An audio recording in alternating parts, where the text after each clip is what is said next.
What's up guys, welcome back to Might As Well.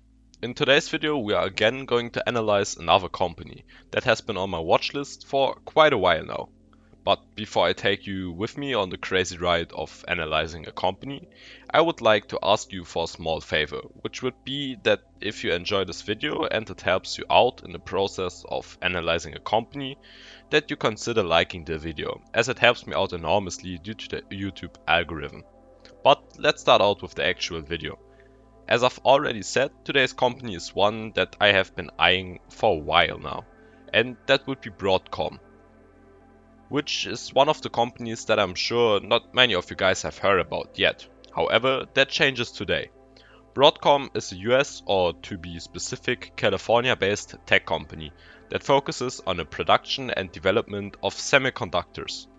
At the time of making this video, Broadcom is currently valued at about 126.8 billion US dollars, which makes it actually one of the companies with a bigger market cap, which is also somewhat based on their revenue of the year of 2019, which sat at about 22.6 billion US dollars.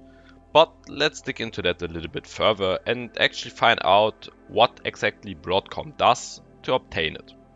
Since, however, Broadcom only focuses on one key business, this can actually be broken down into a fairly easy graph. Generally speaking, Broadcom has two income sources, which are on the one hand regular product sales and subscription-based sales. When it now comes to how much they actually attribute to the total income, we can instantly see that the normal sales lead the revenue by a huge margin, with right about 18.1 billion US dollars. Which is then, as I've already said, followed by the subscription-based sales, as they are the only other thing. These contribute the missing 4.5 billion US dollars. But enough with the introduction, let's have a look at the distributions to shareholders. At the time of creating this video, Broadcom currently rewards their shareholders using both dividends and stock buybacks, which are, as most of you probably already know, the two most common forms of rewarding shareholders. However, when talking about the distributions, let's at first focus on the dividend, which currently sits at about $13, equaling a yield of 4.16% at the current point of time, obviously. Right from the start, you notice that this is quite a hefty sum, and this only gets supported by the 5-year growth rate of 55.55%, which is one of the biggest ones I've ever had on this channel. Since, however, the company is still fairly young, it has not been paying a dividend for a long time. But it must be said that Broadcom has also been growing its dividends since then, which now has been for over 9 years. But let's have a look at the actual numbers, where we will also get some information about the stock buybacks of Broadcom. As you are able to see in this graph, we can clearly see that Broadcom's free cash flow goes up, which can largely be attributed to the constantly increasing need for semiconductors, which are used in various electronic devices.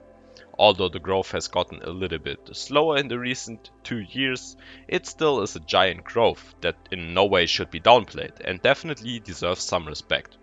But since we are here to figure out the distributions and how sustainable they are, let's get back to doing that. If we now put the dividend into contrast with the free cash flow, we can clearly see that these stay below the company's free cash flow. This in theory means that the dividend paid out by Broadcom to shareholders is indeed sustainable. However, I don't think that in the future we will get as much growth as in recent years, in order to keep everything sustainable, but more on that later on. Since we still want to find out about the total sustainability of Broadcom's distributions, we however still need to add the stock buybacks to the amounts that have been paid out through dividends. If we now do this, we can already pretty much instantly see that these, generally speaking, stay below the company's free cash flow. The only exception to that can be seen in the year of 2018, in which Broadcom agreed to a huge buyback program in order to increase their share price, which had started declining after their planned acquisition of Qualcomm had been denied. However, let's also have a look at the balance sheet of Broadcom, in order to further assess how the company is currently doing financially. As always, let's again start out with the year of 2015, in which Broadcom's total assets sat at about 10.5 billion US dollars. These were made up by about 3.7 billion US dollars in equity, 3.8 billion US dollars in long-term debt, 46 million US dollars in current debt, and 2.9 billion US dollars in non-interest paying capital. In order to actually understand these numbers and get real information out of them, as well as help us evaluate how good the balance sheet actually is, we will now calculate the net debt. This is obviously done using the company's debt and its cash position. For the case of Broadcom, we get a net debt position of about 2 billion US dollars. But for now, we are going to put that value to the side and get back to it in just a second, when we calculate the sustainability ratio. But for now, let's jump to the year of 2019. As you are able to see, Broadcom's total assets increased by a pretty significant amount over the time period we are looking at. In the year of 2019, Broadcom's total assets sat at right about 67.5 billion US dollars, which is a pretty significant increase if you ask me. But let's get back to the numbers. In 2019, Broadcom had about 9.9 billion US dollars in equity, 30 billion US dollars in long-term debt, 2.8 billion US dollars in current debt, and 24.8 billion US dollars in non-interest paying capital. As we can already quickly see, we have a somewhat significant increase of long-term debt in front of us, which can largely be attributed to acquisitions done by Broadcom. This, however, also puts somewhat of a strain on their balance sheet. But let's again check that by calculating the net debt, so we can later on say if these acquisitions actually improve the company's earning power in respect to its debt. If we now do the same calculations as we did for the year of 2015, we get a net debt of about 27.7 billion US dollars.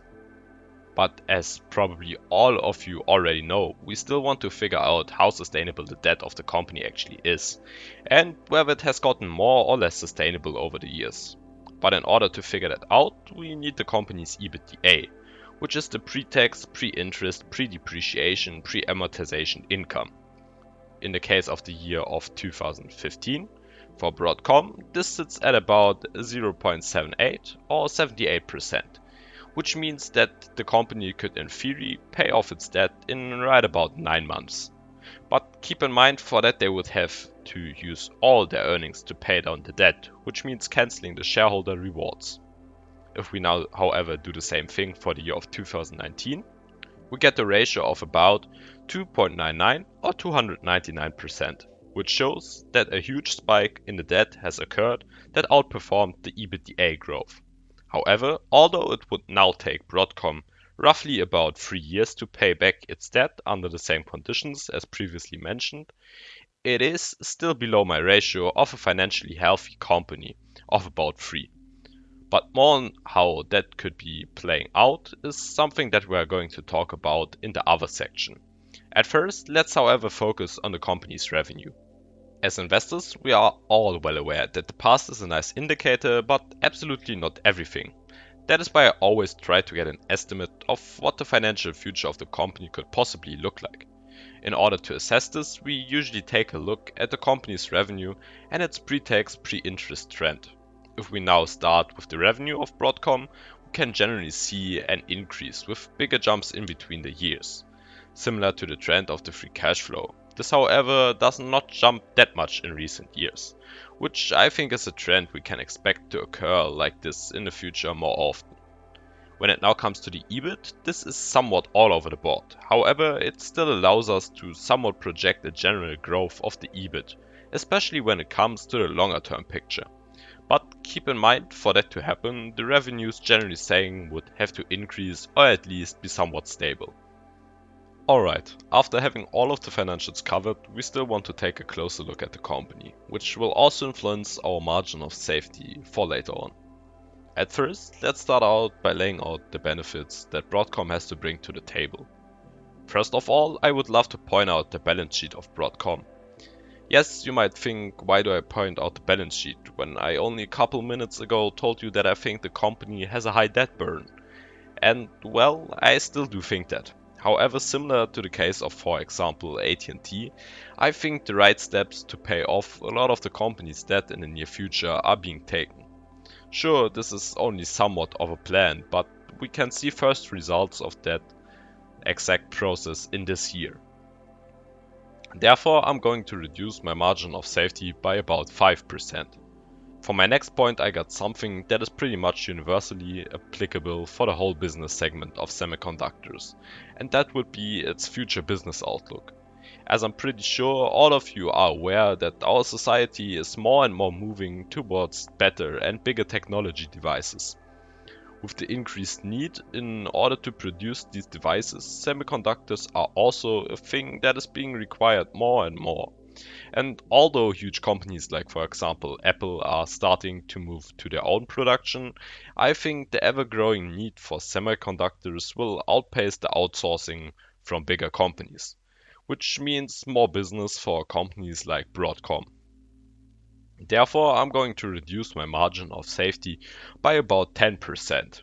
However, I have to admit that the future of Broadcom is not only roses and butterflies, but also, in my opinion, delivers a somewhat bad aftertaste. If you, for example, look at the company's recent history, we again stumble upon the previously mentioned failed acquisition of Qualcomm. At the first glance, this looks like a simply failed acquisition, but let me tell you, there's a lot of drama, as I would call it, involved in the situation, which led President Trump to intervene in the whole process and blocking it after all. When it now comes to pointing out the definite reason on why the acquisition has been blocked and the takeover being marked as a national security risk, one can only imagine.